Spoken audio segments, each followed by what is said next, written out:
Hey everyone, I got to see the Star Wars movie 2 times, so now we get to talk about it. And the main thing I want to talk about is how I felt about like the books and the movie and how they would go together or not go together, and they totally took things from the books. Who knew? And the main thing that they took was that Han and Leia's son Jason in the books goes to the dark side, becomes Darth Caedus, and then he becomes a Sith Lord. And in the movie, you've got Han and Leia's son going to the dark side and killing people. So that totally, I was not surprised. I was not surprised at all because it's in the books. And the other thing that's really in the books is, well, the books did it better, which is not surprising, but the Empire figured out what was wrong with the Death Star and they made it better. They created the Sun Crusher. And the Sun Crusher is a ship that shoots at a solar system sun, causes the sun to go supernova, and then takes out that whole solar system. So that's what was in the books, the Sun Crusher. And in the movie, we've got essentially the third Death Star taking sun power and killing off an entire solar system. And I just think the Sun Crusher is cooler. That's just a better idea. But it's the same concept. You can take out a whole solar system. And the other thing I really think that kind of took from the books, it's small, but I'm going to mention them. The fact that Han and Leia named their son Ben, Luke and Mara named their son Ben Skywalker. After Ben Kenobi, they named him Ben, so they had dibs. So that's a little tiny thing, but I'm like, man. And then another thing, it's tiny, and I don't mind because Rey is a really fun character. She's great, but Rey, in my opinion, is essentially Jaina Solo. Because Jaina becomes a good Jedi, she's a fantastic pilot, and she can like rebuild an engine in like 2 seconds. And I feel like that's who Rey is, essentially. So they're very similar or pretty much the same, and that's also from the books, so who knew? And then the movie in general, I feel like it did have some plot hole. Like it really just had a lot of like some plot magic. And the biggest one that comes to mind that really, like I really get mad. The reason I give this movie a 7 out of 10. Why? R2-D2. R2-D2 makes me very mad because he did really nothing, and that's, I mean, he can be shut down or something, and that's, I guess, okay. But when 3PO said it, he was just like, oh yeah, he shut himself down when Luke disappeared.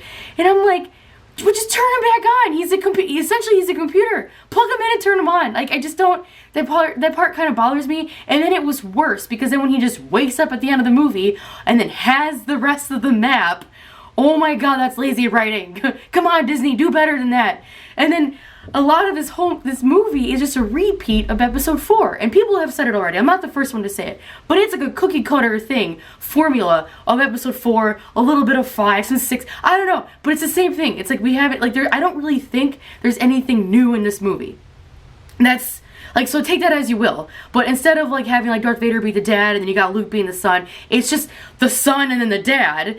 So that's there. And then you have, basically, Rey's character is, like, so much like Luke. It's crazy because she meets Han. Oh, let's talk about Luke. Luke meets Obi-Wan Kenobi, and within, like, 20 minutes, he's like, oh, this is, like, the father I never had. And then he dies.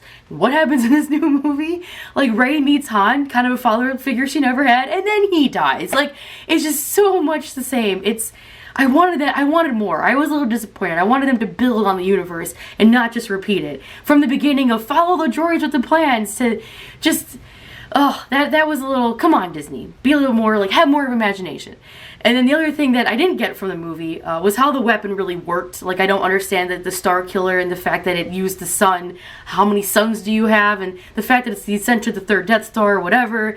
And then there's the politics in it. Like, I get that the Empire, like, broke down in pieces, but then the First Order are risen from the ashes, and then they're the ones in power. Okay, fine. But why hunt for Luke? Because Luke apparently tried to make some Jedi, but then it failed, and then he ran away long enough to become a myth. So, if you're a bad guy, other than the fact that he kind of represents the last Jedi, but he's done nothing, hasn't made any new, like, train any new Jedi, he hasn't made any weapons to, like, poke you in the side or anything, like, he's done nothing. He's on an island somewhere, just leave him alone, like, focus your resources. So I thought that was, other than that Snoke guy going, we need to get Luke, and then of course Ben wanted to, I call him Ben, Kylo Ren, wanted to get to his uncle, like, I just thought that the whole essential plot was a little weak to me because he's not doing anything. Like, if he's not doing anything, do what you want to do in the universe then. Start a war, do something. And then the Republic side, that's a little confusing because you've got Leia being the general of the Resistance for the Republic.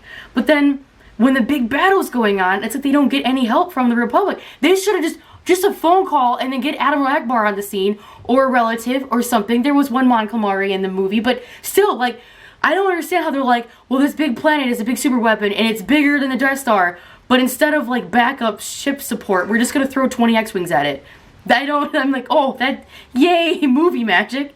So, yeah, the politics, the hunt for Luke, kind of just, all of it didn't, come on, I want a little bit more. Surprisingly enough, yes, I want a little bit more from this. But I do actually, I like parts of the movie, and I like all the battles.